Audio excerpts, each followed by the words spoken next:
Hi all, എല്ലാവർക്കും പുതിയൊരു വീഡിയോയിലേക്ക് ഹൃദ്യമായ സ്വാഗതം.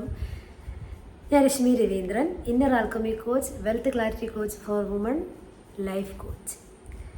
അപ്പോൾ ഇന്നത്തെ വീഡിയോ എന്ന് പറയുന്നത് എനർജി, വൈബ്രേഷൻ, ഫ്രീക്വൻസി, ഇതിനെക്കുറിച്ചാണ് ഞാൻ സംസാരിക്കാൻ പോകുന്നത്. നമുക്കറിയാം, ഈ യൂണിവേഴ്സിൽ, ഈ പ്രപഞ്ചത്തിൽ നമ്മൾ കാണുന്നതും കാണാത്തതുമായ എല്ലാ വസ്തുക്കൾക്കും എനർജി ഉണ്ട് എന്നുള്ള കാര്യം. ആദ്യമൊന്നും എനിക്ക് ഇതിനെക്കുറിച്ച് വലിയൊരു ഐഡിയ ഇല്ലായിരുന്നു. അതായത് നമ്മൾ സ്കൂളിൽ പഠിച്ചിട്ടുണ്ട്, ഫിസിക്സിൽ നമുക്ക് പഠിക്കാനുണ്ട് എവറിത്തിങ് ഈസ് എനർജി എന്നുള്ളത്. ഓക്കെ, ന്യൂട്ടൻ്റെ ചലന നിയമം, അങ്ങനെയുള്ള പല കാര്യങ്ങളും നമ്മൾ പഠിച്ചിട്ടുണ്ട്. പക്ഷേ ഇത്രത്തോളം നമ്മൾ പഠിക്കുന്നു, എക്സാമിൽ പാസ്സാവാൻ വേണ്ടി പഠിക്കുന്നു, മാർക്ക് ലഭിക്കുന്നു, ഇത്ര മതി. കൂടുതലായിട്ട് നമ്മൾ അതിനെപ്പറ്റി ചിന്തിക്കുകയൊന്നുമില്ല. പക്ഷേ അന്നും നമുക്ക് ഇതുപോലെ സ്കൂളിലൊക്കെ ഇതുപോലൊരു സംഭവം ഉണ്ടായിരുന്നെങ്കിൽ പലരും രക്ഷപ്പെട്ടേനെ. കാരണം നമ്മുടെ ചിന്തകളാണ് നമ്മുടെ ജീവിതം തന്നെ രൂപപ്പെടുത്തിയെടുക്കുന്നത് പോലും സത്യം പറഞ്ഞാൽ എനിക്ക് പോലും അറിയില്ല, എനിക്കറിയില്ലായിരുന്നു. ഞാനൊക്കെ അറിഞ്ഞത് എത്രയോ വർഷങ്ങൾക്ക് ശേഷമാണ് ഈ കാര്യങ്ങളെല്ലാം നമ്മൾ അറിയുന്നതും ഇതിനെക്കുറിച്ച് കൂടുതൽ പഠിക്കാനും കൂടുതൽ അറിയാൻ എന്താണിതെന്ന് നോക്കാനും കൂടെ പോയത്. അപ്പോൾ ഇപ്പോഴും ആളുകൾക്ക് ഇതിനെക്കുറിച്ച് വലിയൊരു ഐഡിയ ഇല്ല. ഇപ്പോൾ എന്നെ കാണുന്നു ചില ആളുകൾ, നിങ്ങൾ എന്നെ കാണുന്നു, ഇതിൽ ഇൻട്രസ്റ്റ് ഉള്ള ആളുകൾ നമ്മളുടെ ചാനലിലെടുത്ത് നോക്കുന്നു, കാണുന്നു, അവർക്ക് ഇഷ്ടപ്പെട്ട് സബ്സ്ക്രൈബ് ചെയ്യുന്നു, അല്ലേ? അങ്ങനെ ആളുകളടുത്ത് എത്തുന്നു. പക്ഷെ ഇതിലൊന്നും പെടാത്ത ആളുകൾ നമ്മുടെ ചുറ്റിലുണ്ട്, അല്ലേ? നമ്മുടെ വീടിൻ്റെ അടുത്ത് എത്ര പേർ ലോ ഓഫ് അട്രാക്ഷൻ പ്രാക്ടീസ് ചെയ്യുന്നുണ്ടാവും, എത്ര പേർ മാനിഫെസ്റ്റേഷനെ കുറിച്ച് അറിവ് ഉണ്ടാവും. പറഞ്ഞു കൊടുത്താലും അവർക്ക് ഡൈജസ്റ്റ് ആവില്ല. അപ്പോൾ എന്തുകൊണ്ടാണ് അങ്ങനെ സംഭവിക്കുന്നത്? കാരണം അവരുടേതായ ഒരു ലൈഫ് സ്റ്റൈലിൽ ജീവിച്ചു പോവുക. ശരിക്കും പറഞ്ഞാൽ എല്ലാവരും യൂണിവേഴ്സിൻ ലോ അനുസരിച്ചിട്ട് തന്നെയാണ് ജീവിക്കുന്നത്. നമ്മളത് അറിയുന്നു, അതിനനുസരിച്ച് നമ്മൾ പ്രവർത്തിക്കുന്നത് കൊണ്ട് നമ്മുടെ ലൈഫിൽ എന്ത് ചെയ്യുന്നുണ്ട്? നല്ലൊരു ചേഞ്ച് ഉണ്ട്. നമുക്ക് പല കാര്യങ്ങളും റിയലൈസ് ചെയ്യാൻ പറ്റുന്നുണ്ട്. ഇന്ന കാര്യം ചെയ്തു കഴിഞ്ഞാൽ എൻ്റെ ജീവിതത്തിൽ മാറ്റം വരും, ഞാൻ ഇങ്ങനെ ചിന്തിച്ചാൽ, അല്ലെങ്കിൽ ഞാൻ സെൽഫ് ലവ് ചെയ്ത് കഴിഞ്ഞാൽ, എന്നെ തന്നെ സ്നേഹിച്ച് തുടങ്ങിയാൽ എൻ്റെ ലൈഫിൽ അത്ഭുതമായ ചേഞ്ച് വരുന്നൊരു ബോധം നമുക്ക് വന്നു. നമ്മൾ അതിലേക്കൊക്കെ എത്തി അതുകൊണ്ട്. പക്ഷേ ഇതിലൊന്നും എത്താതെ, ഇതൊന്നും പറഞ്ഞു കൊടുത്താൽ പോലും ചെയ്യാതെ വിധിയേയും പഴിച്ച് ജീവിക്കുന്ന എത്രയോ ആളുകൾ നമ്മുടെ ചുറ്റിലുണ്ട്, അല്ലേ? അപ്പോൾ അവരോടൊക്കെ ശരിക്കും പറഞ്ഞാൽ എന്താണ്? സഹതാപമാണ് തോന്നുക. കാരണം എന്താ? നമ്മൾ അറിവ് കൊടുത്തിട്ടും അതൊന്നും കേൾക്കാനോ അല്ലെങ്കിൽ ആ ഒരു തരത്തിലേക്ക് മൈൻഡിനെ കൊണ്ടുപോകാനോ മനസ്സില്ലാത്ത ആളുകൾ. എന്നാലും ഇതൊന്നും അറിവില്ലെങ്കിലും നമുക്ക് ഈ ലോകത്ത് സന്തോഷകരമായി ജീവിക്കാനൊക്കെ പറ്റും. അത് തെളിയിച്ചവരും ഉണ്ട്. കാരണം അവരവരുടേതായ സത്യത്തിൽ ജീവിക്കും, നല്ല പോസിറ്റീവായി ചിന്തിക്കും, മനഃപൂർവ്വം പോസിറ്റീവായിട്ട് ചിന്തിക്കും, നെഗറ്റീവായി ചിന്തിക്കില്ല. സെൽഫ് ലവ് അവർ ചെയ്യുന്നുണ്ടോ എന്ന് ചോദിച്ചാൽ അവരറിയാതെ തന്നെ അവരെ സ്നേഹിച്ചു, അവരുടെ ജീവിത സാഹചര്യം അങ്ങനെയായിരിക്കും. അപ്പോൾ അവർ എല്ലാവരെയും സ്നേഹിച്ചും അവരെ സ്നേഹിച്ചും ഒക്കെ അവർ ജീവിക്കും.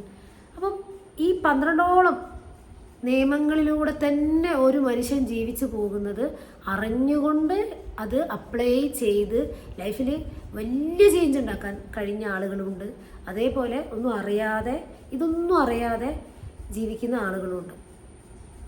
ഓക്കെ, അപ്പോൾ ഇത് അറിഞ്ഞു കഴിയുമ്പോൾ നമ്മൾ എന്താണ് ചെയ്യേണ്ടത്? നമ്മുടെ ലൈഫിൽ അതിൻ്റെതായ ചേഞ്ച് നമ്മൾ കൊണ്ടുവരണം. കാരണം എല്ലാവരും ഈ ഭൂമിയിൽ ജീവിക്കുന്നത് ഒരുപോലെയല്ല, അല്ലേ? ഒരു 10 പേരെ എടുത്തു കഴിഞ്ഞാൽ ചില ആളുകൾ അതിൽ നല്ല ഹാപ്പി ആയിട്ട് ഒന്നിനും ഒരു കുറവില്ലാതെ എല്ലാ സുഖസൗകര്യങ്ങളും കൊണ്ട് ജീവിക്കുന്ന ആളുകളുണ്ട്. അവർക്ക് നല്ല ജീവിത സാഹചര്യമുണ്ട്, പണമുണ്ട്, സോഷ്യൽ ഇൻഫ്ലുവൻസ് ഉണ്ട്, എല്ലാം കൊണ്ടും അവർ ഹാപ്പിയാണ്. പക്ഷെ ഇതൊന്നും ഇല്ലാതെ, നല്ലൊരു വീട് പോലും ഇല്ലാതെ കഷ്ടപ്പെട്ട് പല പ്രയാസങ്ങളുടെയും കടന്നുപോയി ജീവിതത്തെ വിധി എന്ന് പറഞ്ഞ് ജീവിക്കുന്ന ആളുകളും ഉണ്ട്. അപ്പോൾ എല്ലാവരും ഒരുപോലെയല്ല ഈ ഭൂമിയിൽ ജീവിക്കുന്നത്. പലരും പല ജീവിത സാഹചര്യങ്ങളിലൂടെ കടന്നു പോകുന്നവരാണ്. ചില ആളുകൾ ദൈവത്തിൽ പൂർണ്ണമായി വിശ്വസിച്ച് എല്ലാം അവിടത്തേക്ക് സമർപ്പിച്ച് എല്ലാം ദൈവം തരും എന്നുള്ള രീതിയിൽ ജീവിക്കുന്ന ആളുകളുണ്ട്. പക്ഷെ അവിടെയും വിശ്വാസം പ്രവർത്തിക്കുന്നുണ്ട്, അല്ലേ? അവർ പോലും അറിയാതെ അവർ ആ പ്രാർത്ഥനയിൽ ഉറ്റുനോക്കി, അതായത് ബൈബിളും ഖുറാനും ഗീതയും ഒക്കെ വായിച്ച് അതിലൂടെ സഞ്ചരിക്കുന്ന ആളുകളുണ്ട്. അതിലൊക്കെ നല്ല കാര്യങ്ങളാണ് പറയുന്നത്, അല്ലേ? അപ്പം അതിലൂടെ സഞ്ചരിച്ച് അവരും പ്രപഞ്ചത്തിന് അനുകൂലമായി തന്നെ ജീവിച്ചു പോകുന്നു. അപ്പം മോസ്റ്റ് ഓഫ് ദ പീപ്പിൾ, എല്ലാ ആളുകളും പ്രപഞ്ചത്തിൻ്റെ ആ സത്തയിലൂടെ തന്നെയാണ് ജീവിച്ചു പോകുന്നത് എന്നുള്ളത് സത്യമാണ്. അറിഞ്ഞോ അറിയാതെയോ നമ്മളെല്ലാം ഈ പ്രാപഞ്ചിക നിയമങ്ങൾക്കനുസരിച്ച് നമ്മൾ പോയിക്കൊണ്ടിരിക്കുകയാണ്. നമ്മളുടെ ഉള്ളിൽ നിന്ന് നെഗറ്റീവായ കാര്യങ്ങൾ വരുമ്പോൾ, നമ്മൾ ആർക്കെങ്കിലും ദ്രോഹം ചെയ്യുന്ന സമയത്ത് അതിൻ്റേതായ ഫലം നമുക്ക് തിരിച്ച് ലഭിക്കുന്നുമുണ്ട്. ആ ആളിൽ നിന്നല്ല വേറെ രീതിയിൽ കിട്ടും, അതിലൊരു സംശയം വേണ്ട. ലോ ഓഫ് കോമ്പൻസേഷൻ എന്ന് പറഞ്ഞൊരു സാധനമുണ്ട്. അത് തന്നെയാണ് അത് അർത്ഥമാക്കുന്നത്. നമ്മൾ എന്തെങ്കിലും ചെയ്തിട്ടുണ്ടെങ്കിൽ അതിൻ്റെ ഒരു കോമ്പൻസേഷൻ നമുക്ക് ലഭിച്ചിരിക്കും എന്നർത്ഥം. അത് ഗുഡായാലും ബാഡായാലും ഒക്കെ. അപ്പോൾ നമ്മുടെ ജീവിതത്തിൽ നമ്മൾ ആഗ്രഹിച്ച കാര്യങ്ങൾ, നമ്മൾ ആഗ്രഹിക്കുന്ന പല കാര്യങ്ങളും 10% നമുക്ക് നടന്നിട്ടുണ്ടാവും. ചിലപ്പോൾ ഒന്നും നടന്നിട്ടുണ്ടാവില്ല, ചിലപ്പോൾ ഒരു കാര്യം നടന്നിട്ടുണ്ടാവും, ചെറിയ ചെറിയ കാര്യങ്ങളൊക്കെ നടക്കുന്നുണ്ടാവും. അപ്പം നമ്മൾ ആഗ്രഹിക്കുന്ന എല്ലാ കാര്യങ്ങളും നമുക്ക് ലൈഫിലേക്ക് പതിയെ പതിയെ മാനിഫെസ്റ്റ് ചെയ്ത് കൊണ്ടുവരണം അല്ലേ. അതിന് വേണ്ട സീക്രട്ടാണ് ഇന്നത്തെ വീഡിയോയിൽ ഞാൻ പറയാൻ പോകുന്നത്. ഞാൻ ആദ്യം പറഞ്ഞു, നമ്മുടെ ഈ പ്രപഞ്ചത്തിൽ കാണുന്ന എല്ലാ വസ്തുക്കൾക്കും എനർജി ഉണ്ട്, നമ്മൾ കുഞ്ഞിലേ പഠിക്കുന്നതാണ്. അപ്പം ഈ എനർജി, അതായത് ഇപ്പം നമ്മളൊരു മേശ, ഒരു കസേര നമ്മുടെ വീട്ടിൽ അനങ്ങാതിരിക്കുക, അത് നമ്മൾ നീക്കിയാലാ മാത്രമേ അത് നീങ്ങുള്ളൂ അല്ലേ. ഒരാൾ നീക്കിക്കഴിഞ്ഞാൽ മാത്രമേ നീങ്ങുള്ളൂ, ചലനം ഉണ്ടാവുകയുള്ളൂ. നിലത്തിട്ട് അത് അവിടെ കിടക്കും. ഓക്കെ, ജീവനില്ലാത്ത ഒരു സാധനമാണ്. അതിനും ഉണ്ട് എന്ത്, എനർജി. അതെല്ലാം വൈബ്രേറ്റ് ചെയ്തുകൊണ്ടിരിക്കുന്നത് നമ്മൾ കാണുന്നില്ല എന്ന് മാത്രം. അതുകൊണ്ടാണ് നമ്മൾ എനിക്കൊരു കാറ് വാങ്ങണമെന്ന് ഞാൻ അതിയായി ആഗ്രഹിക്കുകയാണെന്ന് വിചാരിക്കാം. ആ കാറിൻ്റെ നിറം, ആ കാറ് ഓടിക്കുന്നതായിട്ടും മനസ്സിൽ ഇങ്ങനെ കാണും, എപ്പോഴും അതിനെക്കുറിച്ച് ചിന്തിക്കുമ്പോൾ ഒരു നാൾ നമ്മളത് സ്വന്തമാക്കും. എന്തുകൊണ്ടാണ്? നമ്മൾ എനർജി അതിലേക്ക് കൊടുക്കുന്നുണ്ട്. ആ കാറിനും നമ്മളിലോട്ടൊരു എനർജി വരുന്നുണ്ട് നമ്മളറിയാതെ, ആ വസ്തുവിന്. കാരണം നമ്മുടെ ചിന്തകളിലൂടെ ആ എനർജി അതിലേക്ക് പോകുന്നുണ്ട്. ഓക്കെ, അപ്പോൾ നമുക്ക് എന്ത് ചെയ്യാം? നമുക്ക് നല്ലതിന് വേണ്ടി നമുക്ക് ചിന്തിക്കാം. ചിന്തകൾക്ക് എനർജി ഉണ്ട് എന്ന് മനസ്സിലായി. അപ്പോൾ അതിനനുസരിച്ച് നമ്മൾ പ്രവർത്തിച്ചു തുടങ്ങിയാൽ നമുക്ക് വേണ്ടതായ കാര്യങ്ങൾ നമ്മുടെ ലൈഫിലേക്ക് നമുക്ക് അട്രാക്റ്റ് ചെയ്തെടുക്കാൻ കഴിയും. ഇതിന് വേണ്ടത് ക്ഷമയാണ്. രണ്ടാമത്തത് വേണ്ടത് വിശ്വാസം വേണം, ഇൻസ്പയർഡ് ആക്ഷനും വേണം. കാരണം ഇപ്പോൾ നല്ലൊരു ജോലിയാണ് ആഗ്രഹിക്കുന്നതെന്ന് വിചാരിക്കുക. ആഗ്രഹം എന്തോ ആവാലോ. അപ്പോൾ ജോലി കിട്ടണമെന്നുണ്ടെങ്കിൽ എന്ത് ചെയ്യണം? അതിനുവേണ്ടി നമ്മൾ വർക്ക് ചെയ്യണം, ആക്ഷൻ എടുത്തിരിക്കണം. വെറുതെ ജോലി വേണമെന്നും പറഞ്ഞത് കണ്ണടച്ചിരുന്ന് കുറച്ച് നേരം അതിനെക്കുറിച്ച് ചിന്തിച്ചാൽ ജോലി നമ്മുടെ കൈകളിൽ എത്തുമൊന്നുമില്ല. ഏതിനും നമ്മൾ എന്ത് ചെയ്യണം? അവിടെ ഒരു എഫേർട്ട് കൊടുത്തിരിക്കണം. അപ്പോൾ തീർച്ചയായും അതിലേക്ക് നമ്മൾ എത്തിയിരിക്കുക തന്നെ ചെയ്യും. ഇതിനിടയ്ക്കൊരു ക്ലയൻറ്റ്, എനിക്ക് വന്നൊരു ക്ലയൻറ്റ്, ആ കുട്ടി ഫേസ് ചെയ്ത പ്രോബ്ലം എന്ന് പറയുന്നത്, PSCക്ക് ഒരുപാട് ട്രൈ ചെയ്ത് മടുത്തിട്ടാണ്, മാനസികമായിട്ട് ആകെ തകർന്നു പോയി. കാരണം ആ കുട്ടി പറയുന്നത്, ഞാൻ ഒരുപാട് ലോ ഓഫ് അട്രാക്ഷൻ ക്ലാസ്സുകളിലൊക്കെ പങ്കെടുത്തിട്ടുണ്ട്, മാനിഫെസ്റ്റേഷൻ ചെയ്തിട്ടുണ്ട്, വിഷൻ ബോർഡ് തയ്യാറാക്കിയിട്ടുണ്ട്, എല്ലാം ചെയ്തു, പക്ഷേ എനിക്ക് ജോലി ഇതുവരെ കിട്ടിയില്ല. ഞാൻ പറഞ്ഞു, പഠിച്ചിരുന്നോ? കാരണം ആദ്യം വേണ്ടത് അപേക്ഷിക്കുകയൊക്കെ, പഠിച്ചിരുന്നോ? കാര്യങ്ങളെല്ലാം ചെയ്തിരുന്നോ? അതിന് വേണ്ട എല്ലാ പ്രിപ്പറേഷനും ചെയ്തിരുന്നു വെച്ചപ്പോൾ കുട്ടി പറഞ്ഞു, അത്യാവശ്യം ഞാനെല്ലാം പഠിച്ചു, ഞാൻ അത്രയും വിശ്വസിച്ച് പോയത്, പക്ഷെ എനിക്കൊന്നും ലഭിച്ചില്ല എന്നുള്ളത്. അതെന്തുകൊണ്ടാണ്? കാരണം നമ്മൾ മാനിഫെസ്റ്റേഷൻ എന്ന് പറയുന്നതിൽ നമ്മൾ വൈബ്രേഷൻ അനുസരിച്ചിട്ട് എന്ത് ചെയ്യുക, അത് നമ്മളിലേക്ക് എത്താനുള്ള ചാൻസ് കൂടുതലാണ്. അതുകൊണ്ട് എപ്പോഴും പോസിറ്റീവായി ചിന്തിക്കണം. ഓക്കെ, അതേപോലെ നമ്മളതിന് വേണ്ടി ഭാവന കാണണം, വിഷ്വലൈസേഷൻ ചെയ്യണം. അപ്പോൾ അത് നമുക്ക് കിട്ടിയതായി കണ്ടുകൊണ്ട് നമ്മൾ ആക്ട് ചെയ്യുമ്പോൾ ഓൾറെഡി നമുക്കത് ലഭിക്കും എന്നൊക്കെ നമ്മൾ ഒരുപാട് കേട്ടിട്ടുണ്ട്. ഇതൊക്കെ ചെയ്യുന്നുമുണ്ട്, പക്ഷേ അത് ആ ഒരു സംഭവം ലഭിച്ചില്ല. അത് മെയിൻ റീസൺ എന്ന് എനിക്ക് മനസ്സിലായത്, എക്സാം വരുന്ന സമയത്ത് ഈ കുട്ടി ചെയ്തിരുന്നൊരു കാര്യം, ഈ വിഷ്വലൈസേഷനും കാര്യങ്ങളെല്ലാം ചെയ്തിരുന്നു. എക്സാം അടുക്കുന്ന സമയത്ത് കൃത്യമായിട്ട് ആ ആക്ഷൻ എടുത്തോ എന്ന് ചോദിച്ചാൽ അതിന് കൃത്യം ഒരു ഉത്തരവില്ലായിരുന്നു. ഞാൻ എന്തൊക്കെയോ പഠിച്ച് പോയിട്ടുണ്ട്, അങ്ങനെയല്ല. കൃത്യമായ എക്സാം എങ്ങനെയാണ് വരുന്നത്, അത് നമ്മൾ എന്ത് ചെയ്യും? പ്രീവിയസ് ക്വസ്റ്റ്യൻ പേപ്പറൊക്കെ എടുത്ത് നന്നായിട്ട് റെഫർ ചെയ്ത് അതിന് വേണ്ട കാര്യങ്ങളെല്ലാം ചെയ്യും. അതൊക്കെ ചെയ്തിരുന്നോ എന്ന് ഞാൻ ചോദിച്ച സമയത്ത് ഈ കുട്ടി എന്നോട് പറഞ്ഞു, അതൊന്നും അത്രമാത്രമൊന്നും ഞാൻ അത്ര വലിയ ഇതാക്കി എടുത്തില്ല, എന്നാലും ഞാൻ പഠിച്ചു പോയി. പക്ഷെ അതല്ല, നമ്മൾ കൃത്യമായി ചെയ്യേണ്ട കാര്യം അത് സ്മാർട്ട് വർക്കോട് കൂടെ അവിടെ ഇരുന്ന് അത് ചെയ്യുക എന്നുള്ളതാണ്. കൃത്യമായിട്ട് ആ കുട്ടി അത് ചെയ്തോ എന്ന് വെച്ചാൽ ചെയ്തിട്ടില്ല. എക്സാം എടുക്കുന്ന സമയത്ത് ഉള്ളിലൊരു പേടിയായിരുന്നു, അനാവശ്യമായ പേടി കടന്നു വരും. മാനിഫെസ്റ്റേഷനൊക്കെ കൃത്യമായി ചെയ്യുന്നുണ്ട്, പക്ഷേ കൊടുക്കുന്നതിന് വൈബ്രേഷൻ എന്താ? പേടിയുടെ വൈബ്രേഷൻ. ഇത് കിട്ടുമോ? ഒരു സംശയമൊക്കെ ഉള്ളിലേക്ക് വന്നു. വിശ്വാസം വേണം, നല്ല ഉറച്ച വിശ്വാസം വേണം, എങ്കിലേ അത് സാധ്യമാവുകയുള്ളൂ. അതിന് നമ്മളെ സഹായിക്കുന്ന ഒന്നാണ് ഈശ്വര പ്രാർത്ഥന. അപ്പം ഞാൻ ചോദിച്ചു, ഈശ്വര വിശ്വാസമൊക്കെ ഉള്ള ആളായിരുന്നോ? പ്രാർത്ഥിക്കാറില്ലേ? പ്രാർത്ഥിക്കാറൊക്കെ ഉണ്ട്, അമ്പലത്തിലൊക്കെ പോവാറുണ്ട്, പള്ളിയിൽ പോവാറുണ്ട്, ഒരു പ്രശ്നവുമില്ല, ഞാൻ നല്ല വിശ്വാസിയാണ്, എനിക്ക് അങ്ങനെയുള്ള പ്രശ്നങ്ങളൊന്നുമില്ല. പക്ഷെ എന്താണ് അവിടെ സംഭവിച്ചതെന്ന് പറഞ്ഞാൽ, എനിക്ക് ആ കുട്ടിയോട് ചോദിച്ച് മനസ്സിലായപ്പോൾ എനിക്ക് കിട്ടിയ ഒരു തിരിച്ചറിവ് എന്ന് പറഞ്ഞാൽ, ഈ കുട്ടി എപ്പോഴും അത് പേടിച്ചിരുന്നു, എനിക്ക് കിട്ടില്ലേ. ഉള്ളിൽ ഈ പേടിയും കൊണ്ടാണ് ഈ സാധനങ്ങളെല്ലാം ചെയ്തത്. എക്സാമിന് പോയി, എക്സാം എഴുതുന്ന സമയത്തൊക്കെ ഇത് ലഭിക്കൂലേ, ഫുൾ പേടിയാണ് ആളുകൾക്ക്. അപ്പോൾ എങ്ങനെയാണത് നടക്കുക? അപ്പം നമ്മൾ എന്തെങ്കിലും ഒരു കാര്യം ചെയ്യുന്ന സമയത്ത് പൂർണ്ണമായിട്ട് അതിൽ ഉറച്ച് വിശ്വസിക്കുക. എനിക്കത് ലഭിച്ച് കഴിഞ്ഞാലുള്ള ഫീലിംഗ് വരുത്തിക്കൊണ്ട് വേണം നമ്മൾ ചെയ്യാൻ. കുട്ടി ഫീലിംഗൊക്കെ വരുത്തി, വിഷ്വലൈസേഷനൊക്കെ ചെയ്ത്, വിഷൻ ബോർഡൊക്കെ തയ്യാറാക്കി ഒക്കെ എപ്പോഴും അതിങ്ങനെ നോക്കിയിരുന്ന ആളാണ്. പക്ഷെ എന്തോ അവിടെ പാളിച്ച പറ്റിയിട്ടുണ്ട്. ഉള്ളിൽ ഒരുപാട് വേദനകൾ ആ കുട്ടിക്ക് ഉണ്ടായിരുന്നു. കൂടുതൽ സംസാരിച്ചപ്പോൾ മനസ്സിലായ ഉള്ളിൽ ഒരുപാട് വേദനകൾ, ആളുകളോടൊക്കെ വേദനകൾ, എങ്കിലും ഫോർഗീവ്നെസ്സും കാര്യങ്ങളും എല്ലാം ചെയ്തിട്ടുണ്ടായിരുന്നു എന്നാണ് എനിക്ക് അറിയാൻ കഴിഞ്ഞത്, എന്നോട് പറഞ്ഞത്. പക്ഷെ ഞാൻ മനസ്സിലാക്കിയ ഒരു കാര്യം, അവിടെ പ്രവർത്തിച്ചത് ഈ കുട്ടീൻ്റെ സംശയമായിരുന്നു. അപ്പോൾ സംശയിക്കാതെ വേണം നമ്മൾ എന്ത് ചെയ്യുക, ഇത്തരം കാര്യങ്ങളൊക്കെ ചെയ്യുക. പൂർണ്ണ വിശ്വാസത്തോടെ അത് കിട്ടുമെന്ന ഉറച്ച തീരുമാനത്തോടു കൂടെ വേണം അത് നോക്കിക്കാണാൻ വേണ്ടിയിട്ട്. അതിനുവേണ്ടി എത്രത്തോളം നമ്മൾ വർക്ക് ചെയ്യാൻ തയ്യാറാണ്, അത്രത്തോളം അത് വർക്കും ചെയ്യണം, എന്നാലേ നിങ്ങൾക്കത് ലഭിക്കുകയുള്ളൂ. അതായത് നമ്മളിങ്ങനെ ഒരുപാടത് ആഗ്രഹിച്ച് ഒരുപാട് കണ്ടുകൊണ്ടിരുന്നാൽ, അതെപ്പോഴും മനസ്സിലേക്ക് കണ്ടുകൊണ്ടിരുന്നാൽ, അതിനുവേണ്ടി ഒന്നും ചെയ്തില്ലെങ്കിൽ നമുക്കതിന് ഫലം ലഭിക്കുകയില്ല. അപ്പോൾ ഞാൻ പറഞ്ഞു വരുന്നതാണ്, നിങ്ങളുടെ ജീവിതത്തിൽ നിങ്ങൾക്ക് ഒരുപാട് ആഗ്രഹങ്ങളുണ്ടാവും. ഇപ്പോൾ ഈ ആഗ്രഹങ്ങളൊക്കെ നമ്മൾ ആദ്യം ചെയ്യേണ്ടത് എഴുതി വെച്ച ശേഷം നമ്മുടെ എനർജി നമ്മുടെ എനർജി എപ്പോഴും ഗുഡാക്കി വെക്കുക. ആ എനർജി വൈബ്രേഷൻ അതിലേക്ക് കൊടുക്കുക.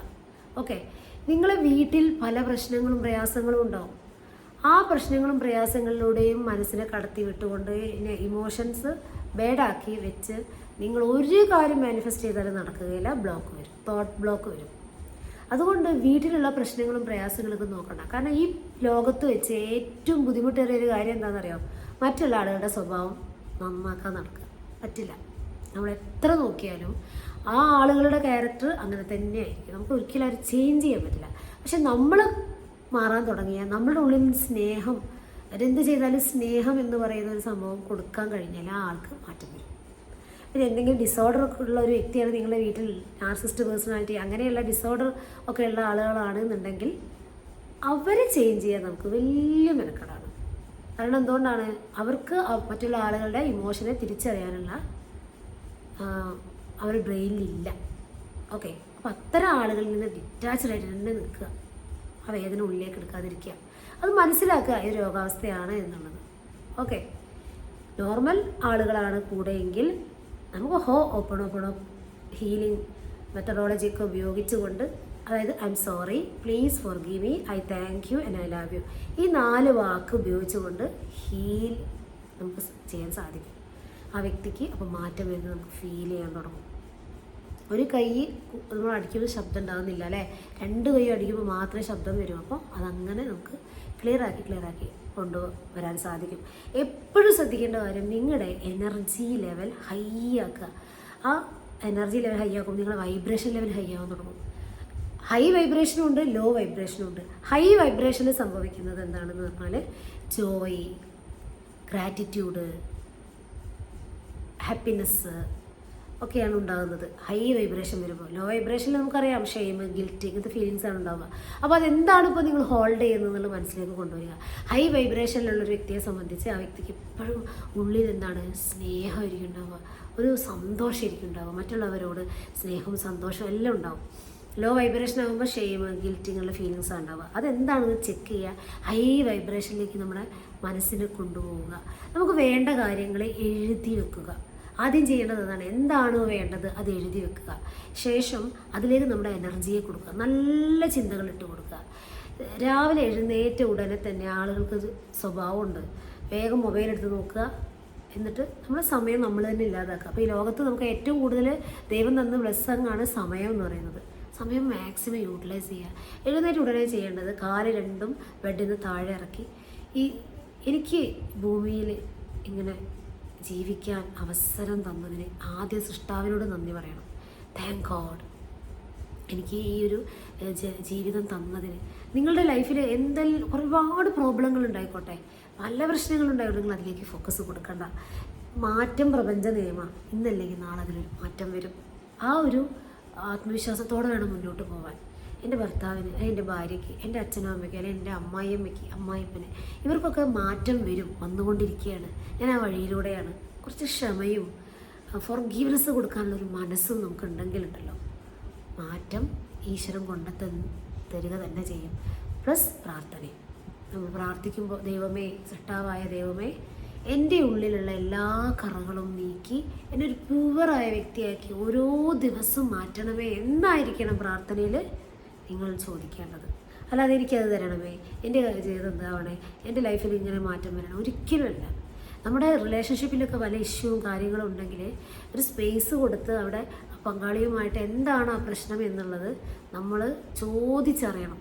ഇപ്പോൾ നിങ്ങൾക്ക് പറ്റില്ലെങ്കിൽ അതിന് പറ്റിയ ആളുകളെ, ഒരു ഒരാളെ ഇടപെടിപ്പിച്ച്, അതായത് നമുക്ക് വിശ്വാസമുള്ള ഏറ്റവും നല്ലൊരു വ്യക്തിയെ, അല്ലെങ്കിൽ കൗൺസിലറെ, ഡോക്ടറെ, ആരായാലും കുഴപ്പമില്ല, അല്ലെങ്കിൽ നമുക്ക് നല്ല വിശ്വാസമുള്ള ഒരാളെ ഇടപെടിപ്പിച്ച് നമ്മൾ എന്ത് ചെയ്യണം, ആ പ്രശ്നത്തെ എന്താണ് രണ്ടു പേർക്കും ഇടയിലുള്ള പ്രശ്നം എന്ന് സോൾവ് ചെയ്യാനുള്ളൊരു മൈൻഡ് സെറ്റ് നമ്മൾ ഉണ്ടാക്കിയെടുക്കണം. അല്ലെങ്കിൽ നമ്മൾ തന്നെ നല്ല രീതിയിൽ ചേഞ്ച് ആവാം. നമ്മൾ വൈബ്രേഷൻ ലെവൽ ഹൈ ആക്കി കൊണ്ടുവരുന്ന സമയത്ത് നമ്മൾ എഴുതി വെച്ച ഓരോന്നും മാനിഫെസ്റ്റ് ചെയ്യാൻ തുടങ്ങും. നമ്മുടെ ഭാവിയെ നമുക്ക് തീരുമാനിക്കാൻ സാധിക്കും. ഭാവിയിൽ നടക്കാൻ പോകുന്ന കാര്യങ്ങളെ ആവലാതിയും വേവലാതിയും കൊണ്ട് പിന്തുടരുന്നതിന് പകരം എൻ്റെ ലൈഫിൽ അത്ഭുതങ്ങളാണ് ഇനി സംഭവം, ഇനി വരുന്ന ദിനങ്ങൾ എനിക്കുള്ളതാണ്, അങ്ങനെയുള്ളൊരു കോൺഫിഡൻസോടുകൂടെ ജീവിക്കണം. അതും എഴുതി വെക്കണം. നിങ്ങളുടെ ജീവിതത്തിൽ എന്തൊക്കെയാണോ നിങ്ങൾക്ക് വേണ്ടത്. നാളെക്കുറിച്ച് നമുക്കറിയില്ല. നമുക്കറിയില്ലെങ്കിലും നാളെ എന്താ സംഭവിക്കാൻ പോകുന്നതൊന്നും നമുക്കറിയില്ല. ഒന്നും നമുക്കറിയാം, നമ്മുടെ കയ്യിലല്ല. നമ്മൾ പലതും പ്ലാൻ ചെയ്യും, പക്ഷെ അതൊന്നും നടക്കണമെന്നില്ല. പക്ഷേ നിങ്ങൾക്ക് നല്ലത് എഴുതി വെക്കാമല്ലോ. പ്ലാനിങ് അല്ല എഴുതി വെക്കൽ, ആഗ്രഹങ്ങൾ എഴുതി വെക്കൽ പ്ലാനിങ്ങേ അല്ല. നമ്മളെ ആഗ്രഹങ്ങൾ, അത് ആ ഒരു ചിന്തയെ നമ്മുടെ ഉള്ളിലേക്ക് കൊടുക്കുകയാണ് ചെയ്യുന്നത്. എഴുതി വെച്ചിട്ട് നിങ്ങളത് അതിലൂടെ കുറേ യാത്ര ചെയ്യുക. നിങ്ങളെ കുടുംബം എങ്ങനെയാണോ ആവേണ്ടത് അതുപോലെ നിങ്ങളെ കുടുംബം ആയി തീരണമെങ്കിൽ നിങ്ങൾ എഴുതി വെക്കുക. എന്നിട്ട് നിങ്ങളെ എനർജി അതിലേക്ക് കൊടുക്കുക, നിങ്ങളുടെ വൈബ്രേഷൻ ഒരു ഹൈ ആക്കുക, പോസിറ്റീവായിട്ട് ചിന്തിക്കുക. ആളുകൾ നിങ്ങളോട് എങ്ങനെ വേണമെങ്കിലും പെരുമാറിക്കോട്ടെ, കാരണം അവർക്ക് അങ്ങനെ പെരുമാറാൻ കഴിയുകയുള്ളൂ. അങ്ങനെ ചിന്തിച്ചാൽ മതി. രണ്ടാമത്തേത് കംപ്ലൈനിങ് നിർത്തുക. നമുക്ക് എപ്പോഴും കംപ്ലൈനിങ് ആണ് ആളുകളെ കുറിച്ച്, ഭർത്താവിനെ കുറിച്ച്. ഭാര്യയ്ക്ക് കംപ്ലൈൻറ്റ്, ഭാര്യയ്ക്ക് ഭർത്താവിനെ കുറിച്ച് കംപ്ലൈൻറ്റ്, മക്കൾക്ക് അമ്മയെക്കുറിച്ച്. ഈ കംപ്ലൈൻറ്റ് സ്റ്റോപ്പ് ചെയ്യുക. അനാവശ്യ കംപ്ലൈൻറ്റ് നമ്മൾ ഒഴിവാക്കുക. മറ്റുള്ളവരെ നമ്മൾ വിധിക്കാതിരിക്കുക. അവരിങ്ങനെയാണ്, ശരിയാണ്, അവനങ്ങനെയാണ്, നമുക്കൊന്നും ചെയ്യാൻ സാധിക്കുകയില്ല, അവർക്ക് മാറ്റം വന്നുകൊണ്ടിരിക്കുന്നു, നമുക്ക് അങ്ങനെ പറയാൻ സാധിക്കുകയുള്ളൂ. അവരെങ്ങനെയാണോ അതുപോലെ അവരെ സ്നേഹിക്കാൻ പറ്റുകയാണെങ്കിൽ സ്നേഹിക്കുക, ഇല്ലെങ്കിൽ ഡിറ്റാച്ച് ചെയ്യുക. അറ്റാച്ച് ടു ഡിറ്റാച്ച്മെൻറ്റ് എന്ന് കേട്ടിട്ടില്ലേ? അതുപോലെ അങ്ങനെ നമ്മളെ ചുറ്റിലുള്ള ആളുകളാണ് നമ്മളെ വൈബ്രേഷനിൽ താഴ്ത്തുന്നത് എങ്കിൽ ഇങ്ങനെയൊക്കെ ചെയ്യാം നമുക്ക്. നമ്മൾ കംപ്ലൈൻറ്റ് പറയാതിരിക്കുക, ജഡ്ജ് ചെയ്യാതിരിക്കുക, ക്രിറ്റിസൈസിങ് വിമർശിക്കാതിരിക്കുക. മറ്റുള്ള ആളുകൾ നമ്മൾ വിമർശിക്കും, അവരങ്ങനെ ഇങ്ങനെ വിമർശനം കേട്ട് നിൽക്കാതിരിക്കുക. ചില ആളുകളെ ബ്ലെയിം ചെയ്യും, ആളുകൾ വല്ലാതെ കുറ്റപ്പെടുത്തുമ്പോൾ നമ്മൾ അവിടെ പോയി ഇരിക്കാതിരിക്കുക. നമ്മൾ വൈബ്രേഷൻ ലെവലിൽ ലോ ആവുക. കാരണം നമ്മളുടെ സബ് കോൺഷ്യസ് മൈൻഡിനെ അറിയില്ല നമ്മൾ എന്താണ് പറയുന്നത്, എന്താണ് കേൾക്കുന്നത്. അപ്പോൾ ഇതെല്ലാം വലിച്ചെടുക്കുന്നുണ്ട്. അതുകൊണ്ട് അതൊന്നും പോയി പെടാതിരിക്കുക. നമ്മൾ ഹൈ ആവുമ്പോഴൊന്നും നമ്മളെ ബാധിക്കുകയില്ല. എപ്പോഴും ശ്രദ്ധിക്കേണ്ടത് എൻ്റെ ഉള്ളിലേക്ക് സന്തോഷം നിറയുന്നു, എൻ്റെ ഉള്ളിലേക്ക് സമൃദ്ധി നിറയുന്നു, സമാധാനം നിറഞ്ഞുകൊണ്ടിരിക്കുന്നു. നിങ്ങൾ അല്പനേരം കണ്ണടച്ചുകൊണ്ട് നിങ്ങൾ ഇങ്ങനെ പറയണം ഡെയിലി. പ്രപഞ്ചം മുഴുവൻ കണ്ണടച്ചിരുന്ന് നിങ്ങൾ ചുറ്റിലും, അതായത് ഭൂമി ഉരുണ്ടിട്ടാണ്, ഈ ഉരുണ്ട ഭാഗം നിറയെ എന്താണ്, ഒരുപാട് സമൃദ്ധിയാണ്, സമാധാനം, സമൃദ്ധി, ആരോഗ്യം, ഇതെല്ലാം നിങ്ങളെ നെറ്റിയിലേക്ക്, നിങ്ങളുടെ തേർഡ് ഐ പോയിന്റിലേക്ക് വന്ന് നിറഞ്ഞ് നിങ്ങളെ ശരീരം മുഴുവൻ നിറയുന്നതായിട്ട് അത് മനസ്സ് സങ്കല്പിക്കുക. ആദ്യം ചെയ്യേണ്ടത് ഒരു 4 സെക്കൻഡ് ബ്രീത്ത് എടുക്കുക, ബ്രീത്ത് ഇൻ ചെയ്യുക, ഹോൾഡ് ചെയ്യുക, ശേഷം പതിയെ പുറത്തേക്ക് വിടുക. 6 സെക്കൻഡ് പുറത്തേക്ക് വിട്ട ശേഷം ഈ പ്രപഞ്ചത്തിൽ നിറഞ്ഞു നിൽക്കുന്ന എല്ലാ സമൃദ്ധിയും നിങ്ങൾ ആലോചിച്ചേ, അത് മുഴുവൻ നിങ്ങളുടെ ഉള്ളിലേക്ക് കയറുകയാണ്, ശരീരത്തിലേക്ക്. നിങ്ങളുടെ ഉള്ളിലുള്ള ദേഷ്യം, വെറുപ്പ്, വിദ്വേഷം, ആരോടെങ്കിലും എന്തെങ്കിലും പറഞ്ഞിട്ടുണ്ടെങ്കിൽ, അല്ലെങ്കിൽ നിങ്ങളുടെ അസൂയ, അങ്ങനെയുള്ള ഓരോ സാധനങ്ങളും ഉണ്ടാവും നമ്മൾ അറിയാതെ വന്ന്, അതെല്ലാം ബ്രീത്ത് ഔട്ട് ചെയ്യും, പുറത്തേക്ക് പോകുന്നിട്ടൊന്ന് കണ്ട ശേഷം ഇത് വിഷ്വലൈസേഷൻ ചെയ്യാൻ തുടങ്ങുക. ഉറപ്പായിട്ടും ഇത് നിങ്ങളൊരു 90 ഡേയ്സ് എങ്കിലും ചെയ്യണം. 90 ദിവസമെങ്കിലും ആദ്യം ഒരാഴ്ച ഇത് ചെയ്യുക. ഓക്കെ, എല്ലാ ഡിസ്ട്രാക്ഷനിൽ നിന്നും വിട്ട് നിൽക്കാൻ ഞാൻ ഒരുക്കുകയാണ്. ഇനി എന്തെങ്കിലും പ്രോബ്ലം ഉണ്ടായിട്ട് മനഃപൂർവ്വം ഞാൻ അതിന് ഇനിയിപ്പോൾ അഥവാ എന്തെങ്കിലും പ്രശ്നം ഉണ്ടായാൽ നമുക്ക് ഹോപ്പനോപ്പന ഉപയോഗിക്കുക. ആ സമയത്ത് ഐ എം സോറി അതൊരു 21 തവണ പറഞ്ഞു കഴിഞ്ഞാൽ അവിടെ ഹീലാവും. വീണ്ടും വീണ്ടും നമ്മൾ മൈൻഡിൽ ഹൈ എനർജി കൊടുക്കുക. ഓക്കെ, ആ എനർജി ആയിരിക്കണം പിന്നെ പുറത്തേക്ക് വിടേണ്ടത്. ആ എനർജി ഹൈ വൈബ്രേഷനാണ് നമ്മൾ കൊടുത്തിരിക്കേണ്ടത് എന്തിനും. അപ്പോൾ നമ്മൾ ആഗ്രഹിച്ച കാര്യങ്ങളെല്ലാം പതിയെ പതിയെ നടക്കാൻ തുടങ്ങും. കുടുംബത്തിൻ്റെ സമാധാനമാണോ അതും ലഭിക്കും. എന്താണ് ആഗ്രഹിക്കുന്നത് അത് ലഭിക്കും. നമ്മുടെ ചിന്ത എങ്ങനെയാണ് നമ്മൾ രൂപപ്പെടുത്തുന്നത് പറഞ്ഞാൽ, നമ്മൾ ഒരു കാര്യം പോസിറ്റീവായിട്ട് ചിന്തിക്കും ഒരു കുറച്ച് നേരം, അത് കഴിഞ്ഞാൽ വീണ്ടും നമ്മൾ പഴയ പോലെയാവും. അപ്പോൾ അതിൽ കാര്യമില്ല. അപ്പോൾ അവിടെ എന്താകുന്നുണ്ട്, പ്രശ്നം വരുന്നുണ്ട്. ഓക്കെ, ഒരു പാത്രം നിറച്ച് വെള്ളം എടുക്കുകയാണ്, അതിനൊരു ഹോൾസ് ഇട്ട് ഒരു ഭാഗത്ത് കൂടെ വെള്ളം ഒഴിവാക്കിയാൽ ഈ പാത്രം നിറയോ? ഇല്ല. ഇതുപോലെയാണ് നമ്മുടെ ചിന്തകൾ. ഒരു ഭാഗത്ത് കൂടെ നമ്മൾ നല്ല ചിന്തകൾ, നല്ല തോട്ട്, നല്ല സമൃദ്ധിയും അതും ഇതൊക്കെ നമ്മളിങ്ങനെ ചിന്തിക്കും. മറുവശത്ത് കൂടെ നമ്മൾ ചിന്തിക്കുക കടത്തെക്കുറിച്ചും വീട്ടിലെ പ്രശ്നങ്ങളെക്കുറിച്ചും, അതെന്താവും ഇതെന്താവും. അപ്പോൾ എന്താ സംഭവിക്കുന്നത്, അതവിടെ കോൺഫ്ലിക്റ്റ് വരുന്നു, ഒന്നും നടക്കാതെ വരുന്നു. ഇതാണ് പലരുടെയും ജീവിതത്തിൽ നടക്കുന്നത്. അപ്പോൾ ഒരു 7 ദിവസം നിങ്ങൾ ഇത് തന്നെ ചെയ്ത് നോക്കൂ. ഒരു ഡിസ്ട്രാക്ഷനും ഇല്ലാതെ എല്ലാത്തിൽ നിന്നും വിട്ടു നിന്ന് നിങ്ങളുടെ സമൃദ്ധിയിലേക്ക്, നിങ്ങൾ ആഗ്രഹിച്ച കാര്യങ്ങളിലേക്ക് നിങ്ങളുടെ മൈൻഡ്സിനൊന്ന് കൊണ്ടുപോയി നോക്കും. ഉറപ്പായും അതിൻ്റെ എന്തെങ്കിലും ഒരു സൈഡ് നിങ്ങളുടെ ലൈഫിൽ നടക്കുന്നതായിട്ട് ഫീൽ ചെയ്യാൻ തുടങ്ങും. അപ്പോൾ ഇതൊക്കെയാണ് നമ്മുടെ വൈബ്രേഷൻ ലെവൽ ഹൈ ആക്കി കൊണ്ടുവരിക എന്നുള്ളതാണ്. എല്ലാത്തിൽ നിന്നും കൂട്ടുക കഴിയും. കൂടെ ഈശ്വര പ്രാർത്ഥന നല്ലതാണ്. പ്രാർത്ഥന നമ്മുടെ മനസ്സിന് ശാന്തതയും സമാധാനവും തരും അല്ലേ. അപ്പോൾ എല്ലാവർക്കും വീഡിയോ ഇഷ്ടമായി എന്ന് കരുതുന്നു. നിങ്ങളുടെ എനർജി ലെവൽ എപ്പോഴും എന്ത് ചെയ്യുക, ഹൈ വൈബ്രേഷനിലാക്കുക.